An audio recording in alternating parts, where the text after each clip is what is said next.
This is a song for my friends Jaret and Gary. They started a podcast and said a theme was necessary. They're just a couple of guys in a band that you know. Some rockstar dads who started a show.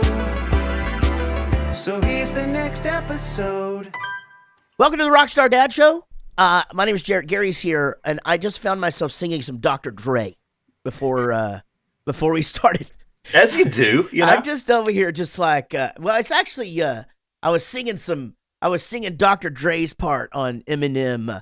Can I get a witness? Hell yeah! And it's not something I do a lot. I don't really walk around just going hell yeah, but I did today. It's very affirming. It is so icy in Texas. You know, we get a lot of shit. We get a lot of shit for being wimps. Everybody sees us on the news. All of our friends up north, they see that the roads are frosted over and our Texas friends have shut everything down again. And then they come here. They move here, Gary. They come and they experience it and they go, oh, okay. It's a fucking ice rink. Yeah, it's a totally different beast because, there's no snow out there. It's just iced. It's rained ice for 3 days now. And it is literally, there were kids on the cul-de-sac down the street, I swear to God, with ice skates on, skating around in the street because it's that thick. And Everett was running around breaking it up with a shovel. Yeah. And it is crazy what happens here. Because it gets cold enough for it to freeze, but again, like you said, we don't get any powder on top of that, so there's just nothing, and we don't have the capabilities to. I mean, we have sand trucks, right? But we don't have them like what other people have. That's just it. I mean, we have sand trucks, but I don't think they even really got them out and used them for this storm very much. Right. And that's part of it is like we don't budget for them to be able to do that because this doesn't happen very often. And then whenever we do need it, it's under available. What's the right word there? It's just they're not ready. Sure. But it is funny how we do that, right? As like when we see something like LA is getting rain and we're all just like, if it's on the fucking news, you guys can't deal with rain, you know? Yeah. But it's like they don't get it. And then it rains there for like 3 weeks, and all of a sudden there's bodies of water. The LA River, I guess Linus said, has water in it for the second time since he moved there in the 90s. Sure, You know? yeah, and like houses are sliding off the sides of hills and stuff because they're just not used to getting it. It's the same thing a couple of years ago when Dallas completely shut down because of the ice and we were having power outages and everything. And I mean, it was fatal for like a huge amount of people. It wasn't just Dallas, it was Texas. Yeah. And, we've got a bunch of friends up in the Northeast and they're like, what? We get that all the time. Well, Our houses are built different. We're not built for cold. We're built for heat. Yeah. We do the same thing to them in the summer whenever it's like it was 92 degrees today and everything shut down and we just laugh. We're like, that's May. It is one of those things where it's like when you become an adult, you start to notice things that happen, right? Like, in the world and something that you never really thought about before. And especially, as you become traveled or whatever. But I remember one summer, I just took notice of the fact that Chicago had a heat wave. And it was, as you said, 93, 95 or something degrees, and old people were dying, because they literally don't have fans, they don't have those things, they don't need it, and it's like what we just experienced actually on the last tour, last summer. We were up in the Northeast, and it was miserable hot. We're from Texas, and quite frankly, I say this all the time, like I seldom complain in the summer because I don't like winter, so like if it's 118, I'm getting my car, like I'll just be like, man, this sucks for a second, but I don't get like, I gotta get the fuck out of here because I don't like going out to my car when it's 10 degrees.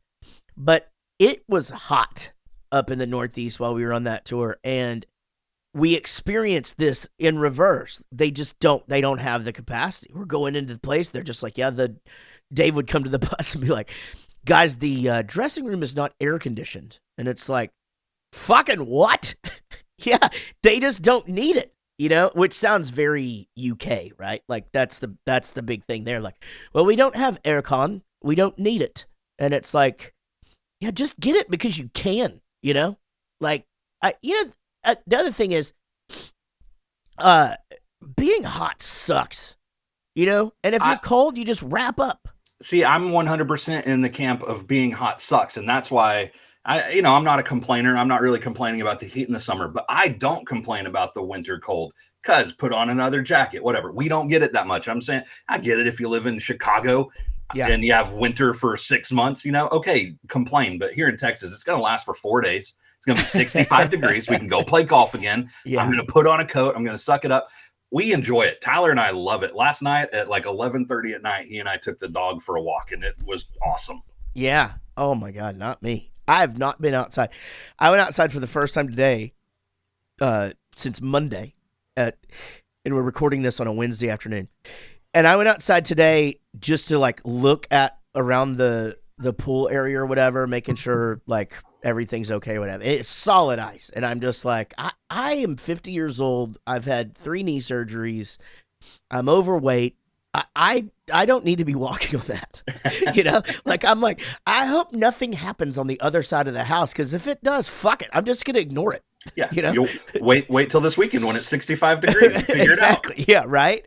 It's funny. Everett walked outside today. I love just kids, and this is a dad show, so I love shit like this, but he walked out to this morning. He was out all day yesterday. That kid loves cold.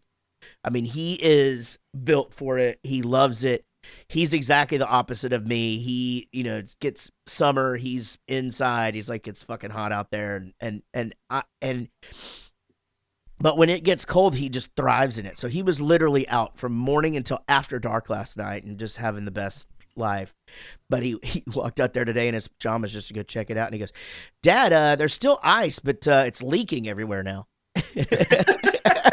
Because it's not cold enough to keep it frozen, and so it's just water just dripping off of everything, but the stuff on the ground in the shady areas will stay a long time. It's that's just one of those things. But anyway, so it's icy outside. That's what I was trying to open up the show with. Well, that and hell yeah.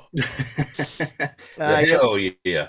You're listening to the Rockstar Dad Show, and man, we're on a roll. I don't know if you guys have seen this, but all of our social media is updated by our amazing producer and podcast partner, Sean. And we're on TikTok, and I'm doing my best to start sharing some of the promo videos, the old promo videos and stuff like that. And eventually we will start to have original content on there, but quite frankly, TikTok is a fucking full-time job for me. I don't know that it will ever be anything other than just like a advertising thing for us, just to put the posts out there and hope that people get into it, because it takes me an hour, 2 hours to do like every little thing that I do on mine, which we made the Bowling for Soup one because I was like, I can't run 2 of these, and it's like, it's just so much fucking work. We talk about that a lot. Social media is just, it's a bunch. But anyway, what I'm trying to say is, guys, we have new Instagram stuff up there, and our Facebook looks all shiny, and our show is on video now. You can watch us on Facebook or YouTube. And the guests we have coming up are stellar. Gary, it's just fucking firing. I know I said that I was going to start, doing the TikToks on our last episode. I said I was going to jump on there, and I haven't done it. But you know how like people take the TikToks and they put them on YouTube Shorts, or they put them on, Reels or whatever. And so I've seen like this new craze, and I'm wondering if you've seen it, but there's the new Wednesday dance thing going around. Have you seen this? I don't know. Oh, yes, of course. Yeah. Well, I've seen little kids do it, but I guess probably everybody's doing it now, right? I've seen it everywhere. We haven't seen the show yet, but this thing has got to be so big. Because last week Mia came home from kindergarten, and she asked Anik do I have any black dresses? And like, she's now wearing black dresses everywhere she goes. She's never seen this show. She doesn't know anything about it. I'm sure other kids have older sisters. Yeah. But now she told Anik just the other day, she goes, Mom, I used to like unicorns, but now I like spiders. Oh my God. It is so crazy though. Isn't that nut? She's 5, right? She's 5, and she's never seen a commercial for this show. Yeah, it's so, but we've talked about that magic forever, right? Like just fads and trends and those things like that. But it's like, it's like the Fortnite dances. I obviously you lived through that. I mean, our children were doing these Fortnite dances before they were even on Fortnite. Like Everett was not on Fortnite because he's only 10. He's on Fortnite now, but Jack was on Fortnite. But they would go to school and they would do all these dances and all that stuff. But God, it's so fucking funny because Everett does this like celebratory thing. Like anytime he says something or something funny happens, he does this one little dance where it's sort of like you're shrugging and bending over and hugging yourself. I don't know how to describe it other than that. It's just, but it's this thing. And I took him to a birthday party the other day, which was fucking chaos, by the way. Aren't they all, though? No, you're saying it was worse than normal? No, I don't know if you know this about me, Gary, but I have an amazing tolerance for children. And I am good at birthday parties. Like, I'm the guy. I'm the dude. I have always been birthday party dad. I've always been field trip dad. Like, I thrive in those things. Maybe it's because the toy store and I just like noises don't bug me, and you know what I mean? Like it could be any and all things, but I just don't really. But it was because the parents weren't fucking doing anything. Like it was just weird. It's like they set the kids in the room. Listen, that might be a whole different show. But here's the thing. All of these little 10-year-old boys, just like anytime anybody would say something, they would all just break into this dance, And it's just the funniest shit because I think about like, in junior high, walking around and doing that thing where we would like pop our forefinger on our, on our thumb and our middle finger. You know what I'm talking about? Like, I can't do that, but I know what you're talking about. But do you remember this about that thing?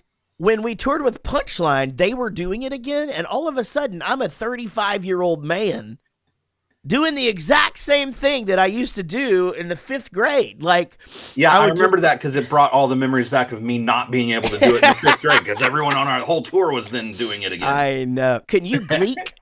Can you gleek? On accident. Yeah, me too. Every once in a while. I do it in my mouth a lot. Like I'll feel it shoot up and like hit the top of my mouth, but never been able to gleek. And that is one of those things where I'm just like, one of these days. I also cannot do the artificial fart under the arm.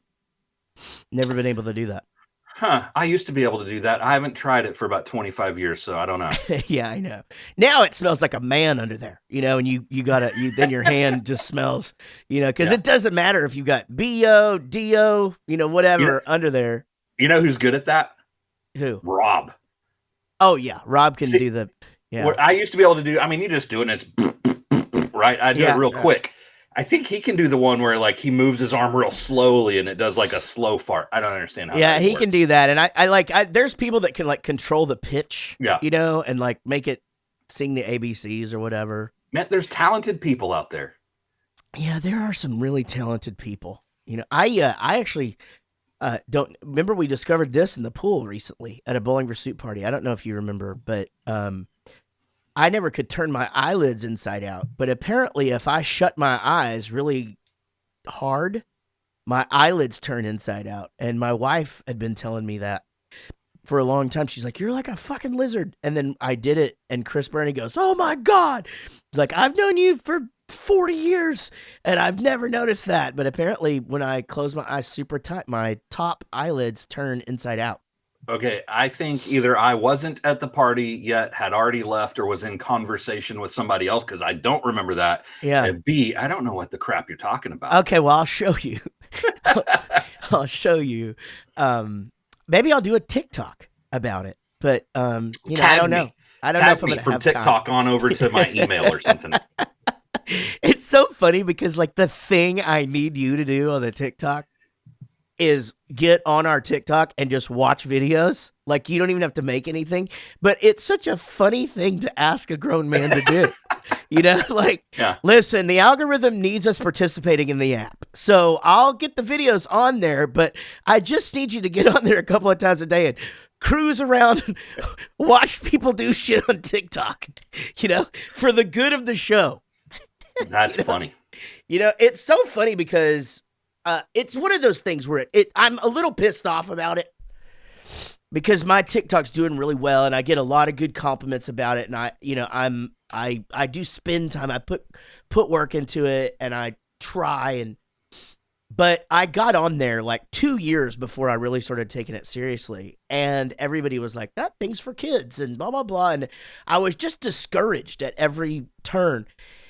And had I stayed on there, I'd probably have 3 million fucking followers, and like it would just be a completely different thing. And that's the exact same thing that happened with podcasting. Yeah. I started the Bowling for Soup podcast in 2009. Before anybody even knew what the fuck a podcast was. In fact, I was doing it and I didn't really have an understanding of what I was doing. Right. It was just, we had Joel that was working for the label, or our management at the time, that's just like, you got to do this thing. Just record it and I'll take care of everything else. And then I got like 10,000 followers right away. And I just stopped doing it for years and years and years.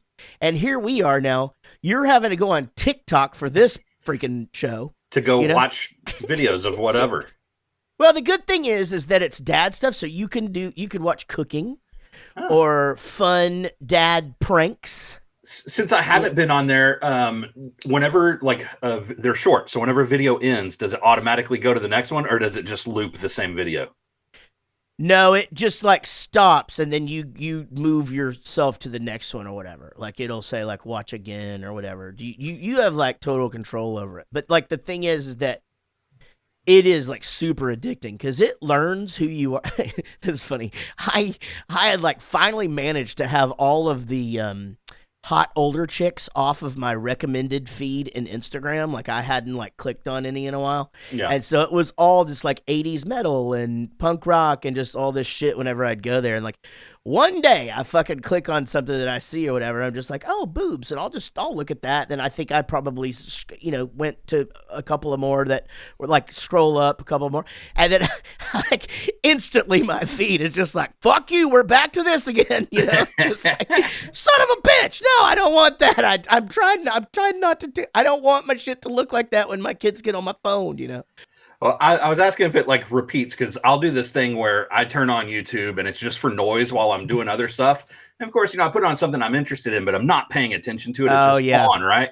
Well, from every now and then you look over and you click the next thing, right? But somehow mindlessly you get onto shorts and then you're like, okay, the next one. But then I find myself like, okay, it's time to go do something that I'm paying attention to this. I need to go get a drink of water. Right. And then whenever I check out of whatever I'm doing and I'm on the way to get a drink of water, I'm like, I've listened to this same short 15 times in a row. Yeah. It definitely does that. It repeats it over and over and over again. But but it also does that thing where like when you first turn the app on, there'll be something that you're interested in, and then you're looking at it or you go to the next thing and you want to go back, but then it refreshes and you're never seeing that thing ever again. Yeah. Which Instagram does that same thing. Like, it's complicated. We got to take a break. Hey, coming up in the show, Mark McGrath, finally.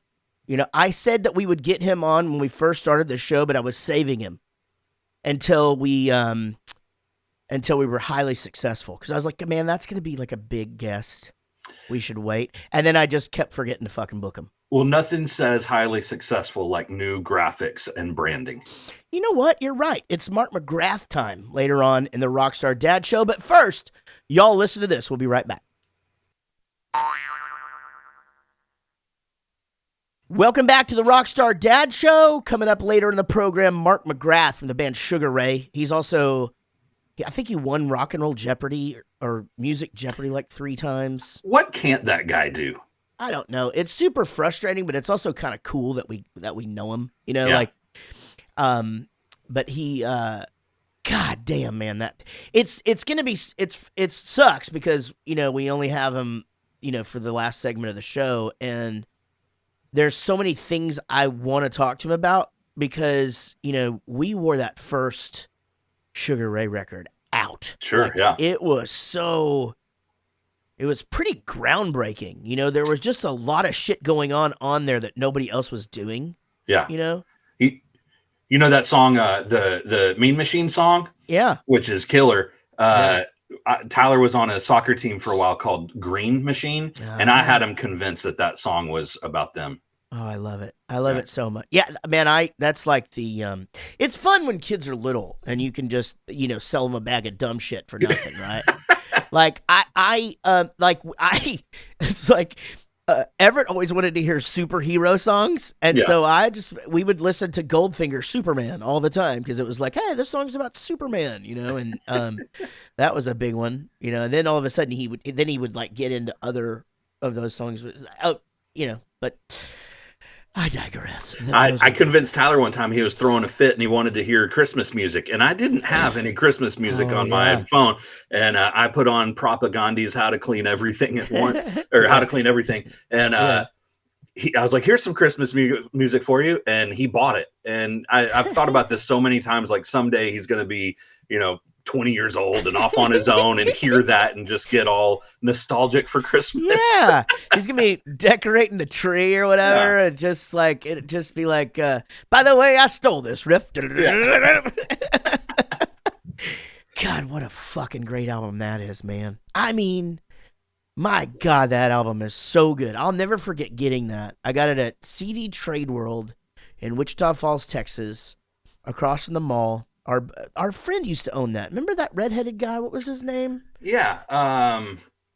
Was it Mike something? Yeah, it was Mike something. Anyways, like he like opened up the first used CD store in town, and it was brilliant. I mean, and it was busy all the time, and he always had good shit. Well, like a lot of the kids my age didn't like it because it was used CDs or whatever. But I was like, I can find stuff that you can't find at a record store there. Yeah, for sure.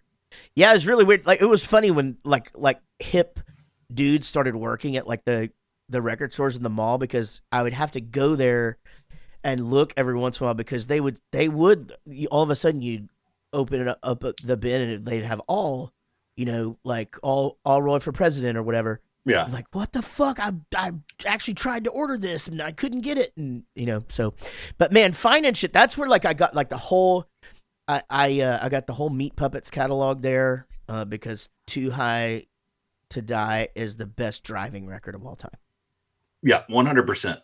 Yeah, you just put on Too High to Die by the Meat Puppets and just fucking go, and like you won't even have to pee. It just takes care of everything for you. You know what's right up there with it is a Dallas band, Mermaid Purse. That is like the so good driving record. I never got into that. And I think the reason why is because I always loved them. I always loved the guys from Dusu, and that's Eric's band before that.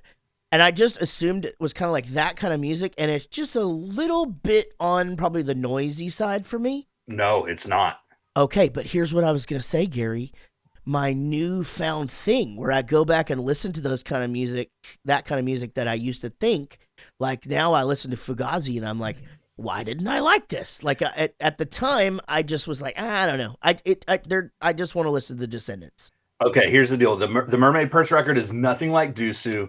Your homework, go check it out and let me know what you think about it. Is it up everywhere, or do I have to fucking figure out where to get it? I'm pretty sure you can get it on at least on iTunes, whatever, Apple Music. Yeah. So I bet it's on Spotify. Maybe I'll just I think I have his phone number. If I can't find it, I'll just be like, hey, man, I know we haven't talked in 14 years, but I think I could get a hold of that. Dusu did a reunion. Dusu, Dallas band. Bunch of good friends of ours in that band, by the way. Todd, who was in People on Vacation with me and who is now in Flickerstick and who runs the he makes all of our merch. Yeah, I don't remember who I was talking to the other day, but there's that DFW Legend series. I mean, they're just doing so much cool stuff, getting old bands back together, doing new releases, doing shows. It's incredible.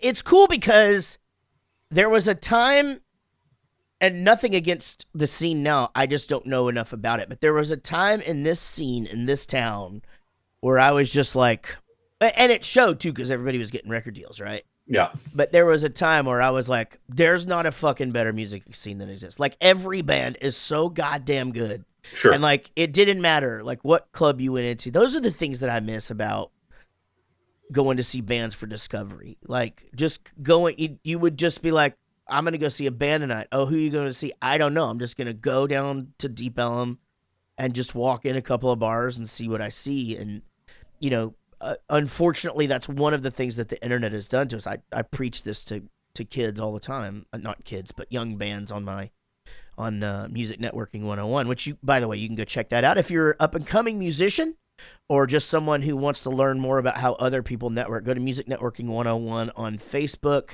and you can check out our podcast as well. But a lot of advice gets thrown around and stuff, and that's my thing, is like, it sucks to say this, but social media is the new touring. You can't just get in a van like we did and go and try and drum up shows for months at a time. You've got to sit at home and work socials, because that's the only way you're going to get shows, and that's the only way people will come see you. And that's an unfortunate thing about the internet. But, yeah, man. We talk about this too, though. Sure, there's plenty of unfortunate things, but the benefits, I think, outweigh the unfortunate. It's just different. You got to figure it out. I mean, just being able to pay your bills with the click of a mouse and not sit around and this makes me sound like a dinosaur, but Jesus Christ, you used to have to actually fill out the thing they send you in the mail, put the check in there, seal the envelope, put your address on there, put a stamp on there, and put it in the mail for every bill you get. Sure. But I was more so meaning straight up on the band side of things, Yeah, the touring is the internet, right? But used to, you had to go play that show to 6 people in your town, and next month hope that there were 12 people, and next month hope that there were 20, right, that were there to see you. But now if you do one thing, it's worldwide, so you can get that 10, 50, 100 people right off the bat. Now the problem is you can't really tour on that because they may be in 10 different cities. But there's bands that are doing it, man. It's really cool. It's like this guy, Loveless on TikTok. Dude blew up on TikTok first. He's got a couple of million followers. He's pop punk, influenced by us, cool dude. And now he's out there doing shows, and I'm seeing more and more of that, to where they've worked it the opposite way, and now they can go out there and people will come see them. So It does work the same. It's the same idea. You just got to work it, and that's it. Speaking of working it, our guest coming up, Mark McGrath, I have a story I'm going to clarify with him about how Sugar Ray got their record deal. It's going to be hard to talk parenting stuff with him because I have so many music questions, there's so many things I need to tell you. Remember that shit? That's the song that I faked like I had to rescue you on the drums when we were in the studio in Austin. It's on the Bowling for Soup. I forgot about YouTube's. That. We've done a lot of shit, man. I forgot about that. God damn, man. That was it was a long time ago. You're listening to the Rockstar Dad Show. We're going to take a quick break. When we come back, the great and ever handsome Mark McGrath will be with us. And that's on the Rockstar Dad Show right here. Y'all listen to this. Welcome back to the Rockstar Dad Show. As promised, a guest that I kept him in my back pocket for so long, and now we're relaunching the show with better shit, and now we got better guests. Mark McGrath is here. How's it going, Mark? Jared, I don't know about the better guest part, but I'm honored to be here, my friend. Thank you. Man, it's funny. I was telling Gary before this that we went down this. It's like, this is a dad show, but we talk music and everything else. I just have so much to pack into this that I want to talk to you about, because first of all, I just have to start by saying, and I've told you this in person before, but Lemonade and Brownies is, I think, what it was such an insane album for us as a band, because it was so different. You guys were doing things on that record that nobody else had ever done before. And I mean, you talk about just influential and just, I mean, we wore that thing out. Were you guys just kids, just doing what you do and trying new things? I mean, what was making that record like? Jared, that is such a huge compliment, because that's exactly what it was. Because we got signed to Atlantic Records in '94. We had 2 original songs. Yeah. 2. Yeah. We told them a million songs were gigantic in Southern California. That's when you could lie to a label. There wasn't and there were no computers. So they bought what we were selling. And then we said, careful what you ask for. we got to make a record. Yeah. So we reached out to DJ Lethal from House of Pain. You know, the band, we always loved hip hop. We loved rock. We loved pop. We loved it all. And at that time, Jump Around had come around, and we loved Jump Around by House of Pain. It was our anthem. We loved it. So we reached out to DJ Lethal to produce the record. He said he would. Then we found out later that DJ Muggs actually produced that song. We said, well, you know what? Luckily, Lethal's so talented, as you know. He ended up being in Limp Bizkit. So we said, we got to write a record. I love the Beastie Boys. I love Prince. I love the Beach Boys. I love Slayer. I love Sex Pistols. I love the Isley Brothers. And we want to have all of that in one. We love the Beastie Boys. Unfortunately, we're not very talented. How do we do that? And we're literally kids in a candy store, Jared, figuring out how to write songs. Oh, let's do a song like The Germs with Joe and Jeff producing. Oh, let's do a song like God Only Knows by the Beach Boys. But like we were so naive and our abilities and what it meant to make a record that I think there's just such unbridled joy on that record. And I'm so grateful, Jaret, that you and your band found that joy. You know, a lot of people didn't find that joy in that record, but you did. And ironically, to kind of wrap this up, I'm a bit verbose, as you know, we kind of started going down the new metal path before new metal was even a thing. You know, one thing, we turn our Marshalls up loud, and I never rapped because I would never disgrace the genre like that, but I would talk things because I couldn't really sing and still can't. Don't tell anybody. But so we throw a bunch of stuff in and just we had this punk / thrash, but then we had straight up like R&B songs like Danzig Needs a Hug. And we sprinkled a whole bunch of humor into that record and just let it be us. And ironically, all these years later, it's most Sugar Ray fans' favorite record by far, not even close. It's amazing how you said, like, just let it be us, because it actually comes through that way. A lot of the times when bands have that many different influential inputs, it either comes off just being scattered ideas, or you're like, really, I would have never got that. With you guys, like, I get all that, but it also made sense how y'all put it together.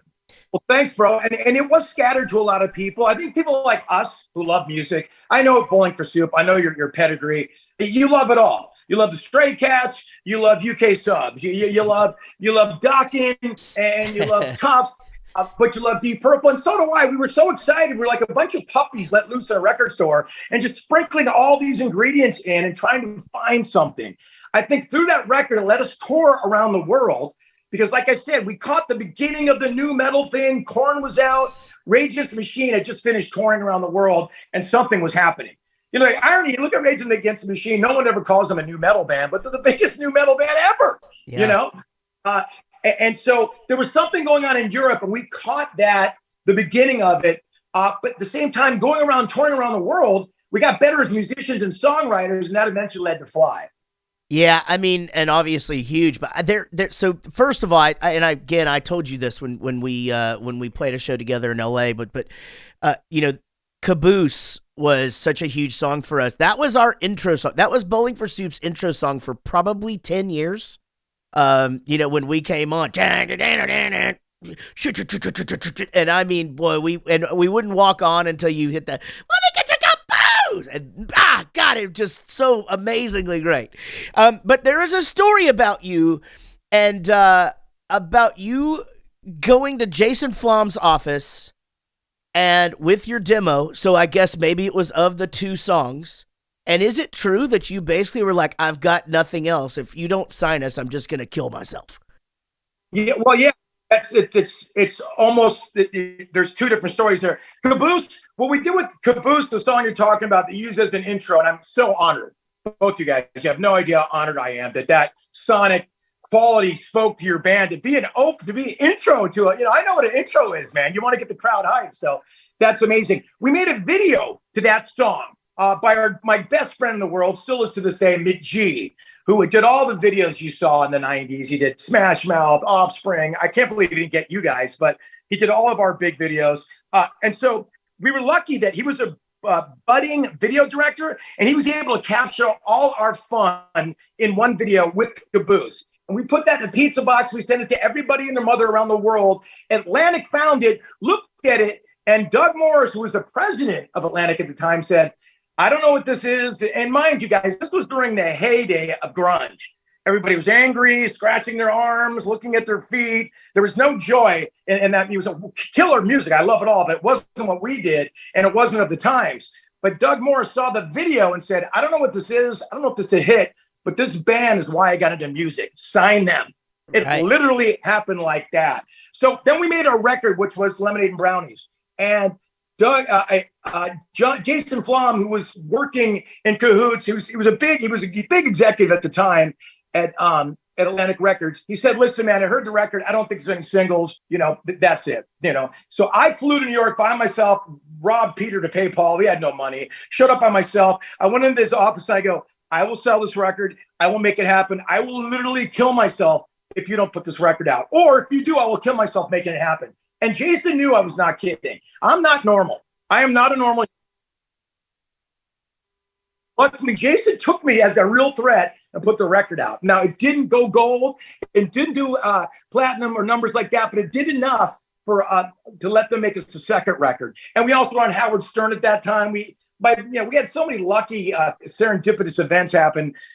We covered one of Howard Stern's songs, and that got on. He'd heard it. He loved it. And he started playing our song. We played live in the studio at the end of that record's touring cycle. And that was really provided the momentum to let us make our second record. So, Jason bought that. And that's a true story.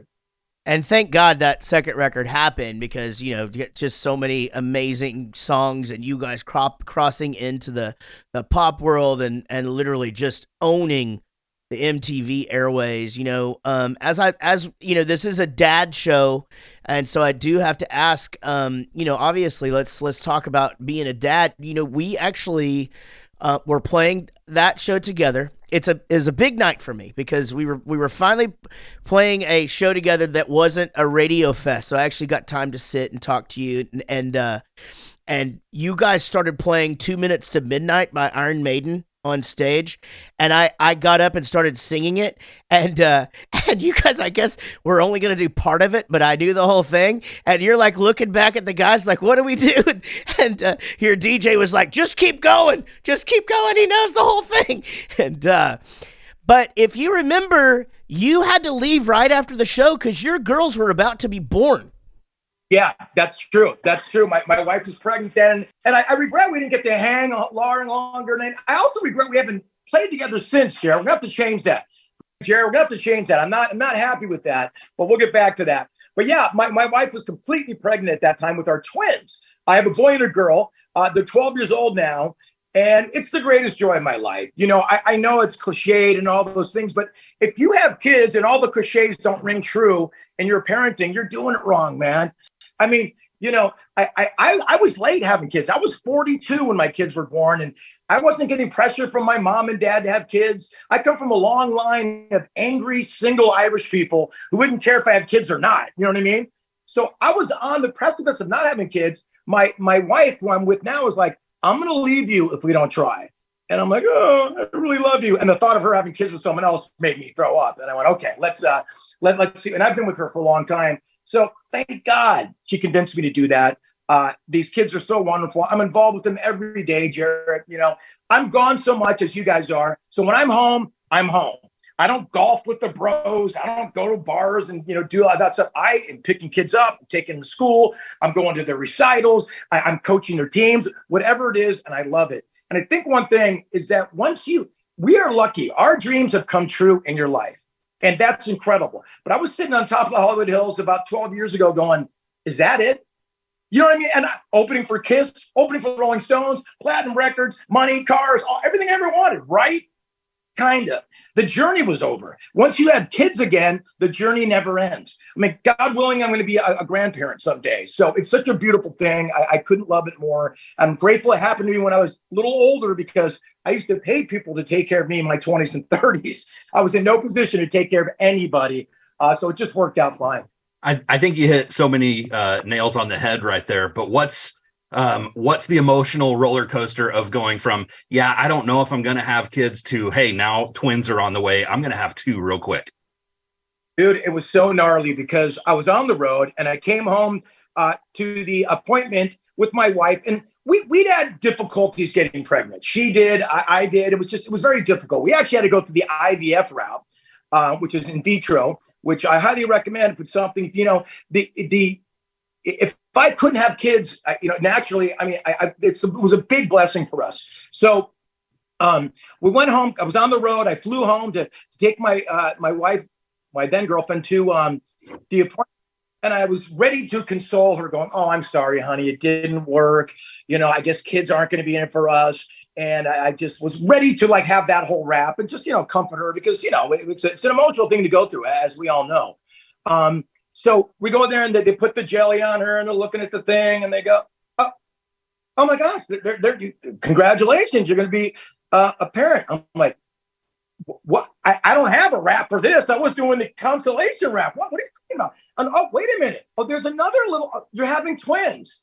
So, dude, I went from going to console my wife. "I'm sorry, we tried," to "Oh my God, I'm having twins. Yeah, but somebody told us. Oh God, here goes my wife's got to chime in. No. I was having twins.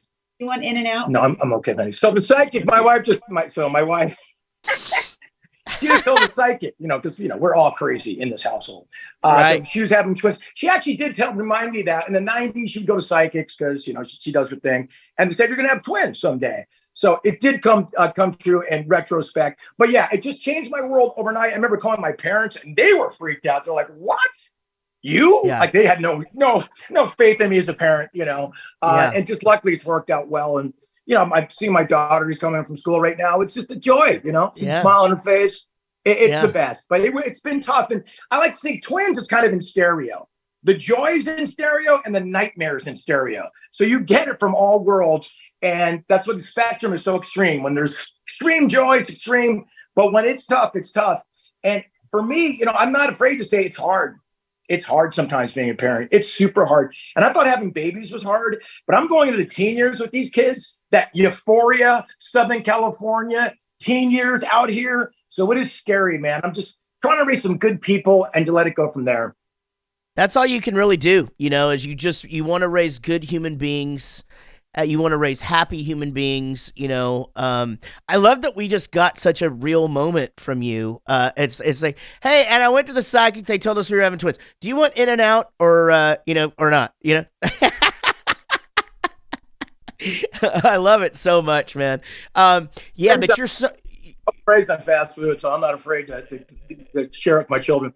Yeah, no. I mean, man, it's just, and you're so right. Now, did you guys, as you said, you're sitting up on the Hollywood Hills. You're like, "I've already done this." You're 42 years old. I mean, was touring already to sort of that point where it is for us now, to where you guys would just kind of pick and choose what you wanted to do anyway, so that you made sure that you were home when you needed to be home? Not really then, Jaret. In 2010, 2011, I would say they were the most lean years in the history of Sugar Ray. The 90s nostalgia hadn't kicked in yet. We had kept the original guys together for 23 years. 23 years, the original band members. And salute to you guys, man. Really, salute to you. I don't think people realize how difficult it is to keep a band together. And then in 2011, I think, two of the original members said, "Look, I don't know if I love this enough to make it through whatever lean years these years, or I don't know if I can do it. I've got kids to support. I've got a mortgage to, and I understood that. So we had lost a few people. And then it was me and our guitar player, Rodney, which still is to this day. And we said, we're lifers. We want to do this. The other two don't play music professionally anymore. So they're doing what they want to do, and time has proven that, which is great. They were a huge part of making this band happen. And I salute them for all that they've done. But Roddy and I survived the storm and got out on the other end. And by taking every gig, by taking every broccoli fest, zucchini fest, rib fest, we'll open for you, you open for us, just because we loved it. I never wanted this to go. And I don't look at this as a dream in regards to material rewards. I look at this as a dream as, can you still play music for a living? Can you still do that? And by the grace of God, I've gotten to a point now, Jared, where we can tour if we want to. I love going out in the summer, getting in a bus, hanging with the dudes, hanging with the bros. Like, it's so fun to tour with you guys. You know what I mean? Yeah. going out there, seeing bands you love, people you really dig. I think that's the reward now. We can go where we want to and perform with who we want to. But there's enough work out there. I do things like I play with I Love the 90s tour, which is all track artists. It's Montel Jordan, it's Naughty by Nature, Salt and Peppa, Rob Bass, Young MC, Tone Loc, all these people I love. And I go out there with a drummer and myself, we play the tracks. So I've been able to diversify a little bit when a lot of people don't want to do that, and I understand. So Sugar Ray is obviously home base, but I'm in a band called Royal Machines with Dave Navarro, Josh Freese, Chris Chaney, Billy Morrison, where we can pull from any huge talent in the world. It's truly an all-star band. It really is an all-star band. That also keeps me busy. As I mentioned, I'll go to tracks. I always say have 4 songs, we'll travel. Acoustically, a cappella, your band, my band, tracks, no tracks, tracks with the drummer, however you want it. So I've been able to now cherry pick what I want to do. And we do a lot of casinos, fly-in dates, and things like that. I'm totally blessed. But yes, there were some lean years there when kids were just born, guys. And I'm like, how am I going to take care of these guys? And that, because I had fun in the 90s, man. I wasn't all, let me put away forever. And I didn't know I was going to have kids. So I wasn't preparing to have kids. But that reality hit me, man. So that fear has kept me really honest. It kept me working hard. Yeah, and speaking of the super group, I mean, it's cool because you guys bring in guests all the time too. It's like a rotating. There's like a revolving door. I think our good friend Dee Snider has played some shows with you guys, and y'all have done a bunch of stuff together. And God, what a great. You guys haven't. We're gonna have to change that. Oh man, I'm down. I'll like bring me in. I'll play some metal with Josh Freese playing drums behind me. Let's go. I am. Carl play Iron Maiden, dude. He was raised on Maiden. Don't get it twisted by his punk rock facade. That dude is straight up the most metal guy I've ever met. So is Billy Corgan, as you probably know. No, I didn't know that actually, but that's good to know. Yeah, I mean, well, speaking of which, I mean, you're a California guy, right? I mean, what did you grow up listening to? I mean, you did mention that you were into everything. Was it always that diverse when you were a kid? What was the, because back then, when we grew up in the 80s, it was you sort of listened to whatever your clique listened to. Were you like a surfer guy? Yeah, I was like a jack of all trades, master of none. And I kind of followed the trends around. I mean, I was a rockabilly. I fancied myself a rockabilly for 6 months. You know what I mean? Until I couldn't find the creepers I wanted. And I said, this is too hard. The fashion sense was too hard in the 80s. It wasn't like it was now, kids, where you can push a button and you've got these beautiful Let It Rock pink suede creepers showing up at the door 2 weeks later. You better cut out the back of an NME and write for creepers, send it and go, hopefully got it in 6 months. So I was a rockabilly guy, and I would mass all these records, okay? I wouldn't throw them away when breakdancing started. And then I'd amass all my breakdancing, Grandmaster Kaz, Wild Style, Funky 4+1, Treasure 3. And I'd have all these rockabilly rap records now. Then I said, ooh, I'm a mod now. And then I get all the 60s stuff with the Who and the, Merton Parkas and all these bands. And go, oh, wait, punk rock's back in again? Ooh, I'm a DRI crossover thrash guy. And all of a sudden, I'm amassing all these records. At the same time, I grew up, I was a singles guy in the 70s. I loved disco. Yeah, no way. Yeah. No way. I just did that because I know you're Dallas kids, man. No, man, I'm repping DRI. You can't write that. DRI, are they from Houston or Dallas? Yeah, they're from down south around Houston. Okay, that's what I thought. God, that's what. Maybe I saw your shirt subconsciously. I don't know. But then again, growing up in the beaches in Southern California, we were exposed to everything. Our guitar player Rodney played in reggae bands. That's how he made his living in high school until we got signed. And you can hear that in his playing a lot. You hear all those riffs to Sugar Ray, whether it's Fly, Someday, Every Morning. There's always the chink kick somewhere in there, and that's his influence. Then we used to skateboard. I surfed a lot. Until I decided I hated big waves around 12 or 13. And I said, let's sit in the beach for a little bit. So I think we amassed all these records. And also, I always call this the K-Rock phenomenon. You're, of course, very aware of the extremely influential record radio station. KROQ is what we called it back then. They call it K-Rock now. And that gave us a healthy dose of things that were happening in the 80s, like Depeche Mode, Psychedelic Furs, Echo and the Bunnymen. Also great local bands like, like the Suburban Lawns and, TSO. I remember the Vandals being played and all these great, really diverse influences, Gang of Four. And so K-Rock was feeding us that stuff. We were getting alternative music before the rest of the country caught up. I mean, Depeche Mode, and I think it was like 86, played the Rose Bowl out here, but in Dallas, they probably played the Bronco Bowl. You know what I'm saying? So, like, it just shows you the influence K-Rock had then and still continues to have to this day. So I guess what I'm trying to say, Jaret, is I would amass all these records. And my mom loved Everly Brothers, Mario Lanza. So I soaked it all in. There's only 12 notes in music. So why would you deny yourself so many wonderful genres? And I know when we're young, we're all like, oh, I love, the Damned and Sex Pistols, the Clash, and look at my Peachy and I'm badass and all that. And then you fall in love and Air Supply songs start making sense. Yeah, you know absolutely. what I mean? So yeah. We amassed it all, Jaret. I think you can hear that in the sound of the band. Yeah, I totally agree. From the other thing that you guys did though, from in your transition from the style again, or the insane amount of styles and Lemonade and Brownies, and then to the first really big record, which had Fly and stuff. But you managed to keep a lot of those elements of that, like sort of like, again, some of that new metal influence. What you guys have always kept, like the scratching and some of those things. But one of the things that I when I listen to you guys, like one of my favorite songs by you guys is Every Morning, and it's like that song though. It's like there's so many elements to it. So it's like even the like shut the door baby, don't say a word. Is that all production, or is that how does that stuff end up in there and where it's at? Anything sonically cool you hear in any of the singles of Sugar Ray, whether it's When It's Over, Someday, Fly, Every Morning, was all David Kahn. All of it was our producer, David Kahn. Now, we would bring songs 85, 90% of the way there. Maybe they didn't have a certain part of the bridge. They didn't have the sonic qualities to make them great. And that's what David Kahn did. And by the way, you can bring a great song 90% of the way. It's not going to be a hit. It's missing something. It's missing that chink in it. It's missing that shut the door, baby, just whatever it was. And I remember, Jaret, we were working on it Every Morning out here in the Valley at a studio called Scream. And we'd already tracked it. We're working on some of the mixing. And David Kahn, David produced Sublime. For those you don't know, he did the Bangles, Walk Like an Egyptian.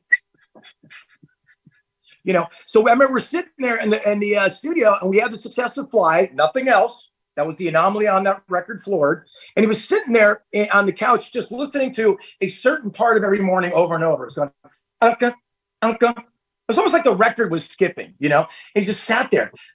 I go, David, what are you doing, man? He goes, I'm listening sonically to see if this part blends into the next one, to see if the release is there on the bridge. I'm like, what the fuck are you talking about? I didn't know what he's talking about.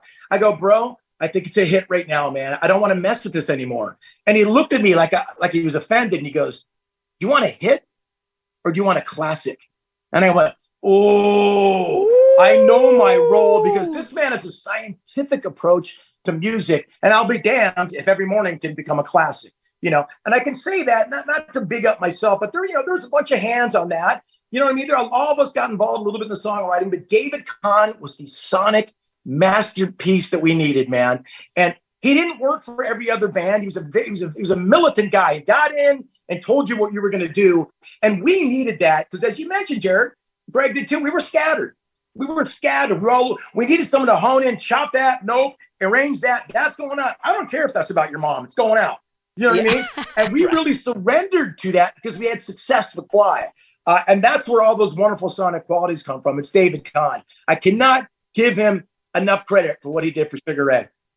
That's incredible. That is incredible. It's like, because a lot of people ask, what does the producer do and all of that. And I think that there's guys like that can go into. Butch Walker is a guy like that. And obviously Feldman and, from our world anyway. But yeah, I mean, and it's, I remember when we did, Drunk Enough to Dance was our first big record with Butch, and it's exactly what you just said. There's these little subtle things that he would do. It was very seldom anything huge. It was almost always just this, let's just start the song on that instead of playing this thing before, and let's just put this little guitar thing in there or whatever, that you're exactly right. I mean, and wow, what a quote too. Like, do you want a hit or do you want a classic, right? I mean, you That's guys, powerful.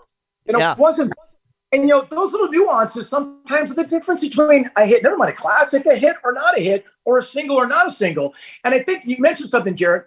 A producer is so subjective because a lot of people can work with Rick Rubin, who sits there in a chair and says, "I don't like that," and you go, "Okay, what don't you like?" "I just don't like it." There's not a suggestion like, "Oh, we'll take the A part out, put the B, go to a D7 there." He goes, "I don't like it." And my understanding is Puffy does that same thing. And they're tastemakers, and you can't argue with the results. Chili Peppers, System of a Down, it's amazing. But we tried to go to Rick Rubin. That didn't work for us. We needed more collaboration. We needed more musicality from the producer, from our standpoint. Now, I love Rick Rubin. That's why we tried to go there. He heard When It's Over and didn't think it was a hit. I went, I mean, not only do I think it's a hit, I think it's the only hit on the record. So it's interesting how it is so subjective on how a production works. I think that's an interesting thing about bands, because there is no one answer for every band. Yeah, and it's good to know that too going in. I mean, like you said, I mean, it sounds like you guys probably needed a referee sometimes, and it's important for the band to know that, and to know, that whole thing. I mean, so now that it's you're doing all of these new projects and all of this, are you guys, what is it as far as like you wanting to create new things and new music, and where are you on that in this point in your life right now? Well, it's a bit disheartening, Jaret, for us to create new music. Now, I'm always writing stuff. If you look at my phone, in my voice memos, I'm sure just like you both, I have 300 songs in there. I'm writing all the time. It's painstaking for me to finish a song and write a song. I'm not a natural songwriter. I can write little pieces all day long, but to finish a song, write the lyrics, arrange it, it takes me a while. It's work. I don't like work. It takes a while to do it. And there's not a ton of people waiting for the new Sugar Ray. I mean, U2 releases a record. Madonna releases a record. No one even knows it's coming out. Now, you guys have a wonderful fan base that still want new stuff, and it's amazing, incredible. You go all around the UK. You guys really did it right. Thank God we have songs that people still want to hear, and I'm honored to play them. We will throw in new stuff. We will write new songs, and if they pass the test where they can kind of hang with the set that we have, great. We'll throw it in there, give it a shot.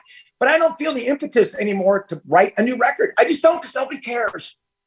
Now, that doesn't mean we're not going to write new songs, definitely, but to put a record together, it takes a lot of work, as you guys know. And, there's a lot of anguish involved. And, and sometimes you don't want to go to the studio and you got to grind out lyrics you don't believe in. That happens to us all. And certainly happens a lot in my case. So a lot of aggravation going through making a record, but I think I would love to continue, writing songs and see them integrate in the set. And if people like them, we're happy to release them. It's interesting. We come from an ideology where songs used to be precious, like they were a commodity. And so like I still have this PTSD from that. When you have the president of Atlantic Records going, "We need this record for the fourth quarter, our investors are going to leave." I'm like, ah! You know what I mean? Like I almost feel that pressure when I hear writing new songs. But I've learned to enjoy it again. And I certainly do on my own. So hopefully we'll do more. But a new record, I don't know, Jaret. I don't know. I just don't know if the people want it.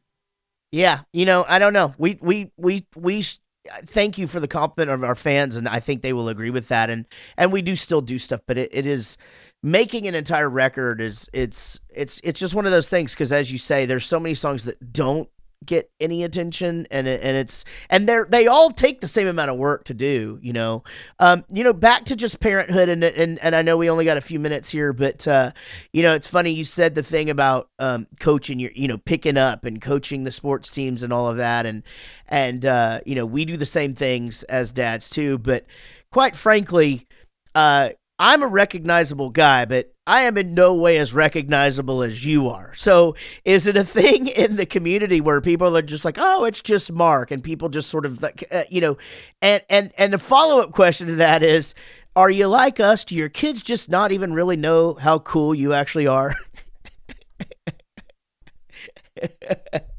Yes. Oh my God. I can commiserate with you boys. I'm in the nest here. Yeah. It's funny. Out here in LA, people could give a shit who I am. I mean, you know what I mean? Like there's that guy, because these guys are they're in series. We go to a Catholic school out here in the Valley, and the people are just super cool. Sugar Ray plays the festival that the school puts on once a year. That's my contribution, and it's fun. It's a good time. So I kind of have a thing now that, like, I kind of call it the frosted tip phenomenon. I can walk into a restaurant and still get a great table because of these frosted tips. There is power in these frosted tips. But I think I have the celebrity now. It's kind of calmed down where it's like, oh, there's that guy. And it's a non-threatening. It doesn't cause hysteria. So, oh, there's that guy. I said, hey, man, it's a really friendly, wonderful place to be in. I had a cup of coffee at that A-list in the 90s. You know what I mean? And you had security for a while. I don't want to live like that. I really don't. So I'm really comfortable where I am. Now, getting back to my kids, they didn't care about anything. They don't care. I'm just dad. In fact, I'm dumb dad. I'm a moron to them. You know what I mean? So yeah, they could care less unless I can get them Taylor Swift tickets. Then they all say, ooh, dad's cool. And then we were in Scooby-Doo, and they thought that was really cool. That was pretty cool. And the Masked Singer, I was on the Masked Singer. That kind of spoke to them as well.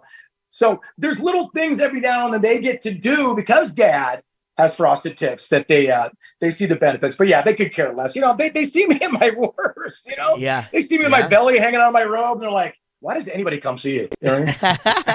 Man, we call those free Dippin' Dots, because the first thing I ever got free for being in Bowling for Soup was walking down the Louisville Mall, and I got free Dippin' Dots. And so now, but you're right, boy, they do. That is kind of a cool thing once they get to that age where they know, like, oh, okay, so I have these seats at the Katy Perry show because you are who you are, and then, okay, then it becomes pretty cool, right? Well, Mark, dude, thank you so very much for being on the show today. You are truly a rock star. Obviously, everybody knows that. A rock star dad and a hell of a freaking rock and roll Jeopardy player, man. At on that particular show, they really got in my wheelhouse. When I saw one of these subjects was Elvis Costello, I'm like, oh, I'm going to take this one. So, yeah. And I found out the clicker. I found out the rhythm of that really quickly. But I would never challenge anybody that ever asked to challenge me. I know not to challenge them back. That's for sure. But I can't thank you both enough for having me, man. I love you guys. I think we should be better friends because I feel like every time we talk, we feel like I've been friends forever. But you know what I mean? So give me a call when you guys get out here, man. Come on, don't avoid me anymore. I will, man, for sure, dude. And I'll come see the Vegas show sometime, and we will for sure hang, man. Say hey to the family for us. Without a doubt. Love to use your families as well, and appreciate you having me on. Take care, fellas. Thanks, you too, brother. Take care. Man, he is an energetic fella. I was gonna say, man, like he exudes passion, energy, enthusiasm, and just like genuineness. So you can see how he's successful in so many different things. He's a guy you just sort of feel like you want to be around, like I could see how like if you were in a band with a guy for 23 years, like maybe the other guys sort of like, because I'm sure he just demands all the attention because it's just it's just who he is. You can feel it. You can see it through the screen. It's like, I said this to people. I've said this to people in the past. Like they're just like, what's that guy like? And I'm like, he's exactly what you think he would be like. But like, it's when you see him in person, he just has this glow, Yeah. I mean, I would add like, he's exactly what you think, but more. Yeah, absolutely. And man, what a fucking cool guy, and it's awesome when somebody will actually answer questions about their old shit, like, cause we're sitting there talking about like, he referred to like the hits a few times or whatever. We're going, let's get back to lemonade and brownies real quick. Yeah. But what a great conversation. What a fun guy. Mark McGrath, everybody. And this is the Rockstar Dad Show. We got to go, Gary. We got to get out of here. What we've done is a full episode, and now we're finished. All right. Y'all be good. We'll see you next time. This is a song for my friends Jaret and Gary. They started a podcast and said a theme was necessary. They're just a couple of guys in a band that some rockstar dads who started a show. Until the next episode.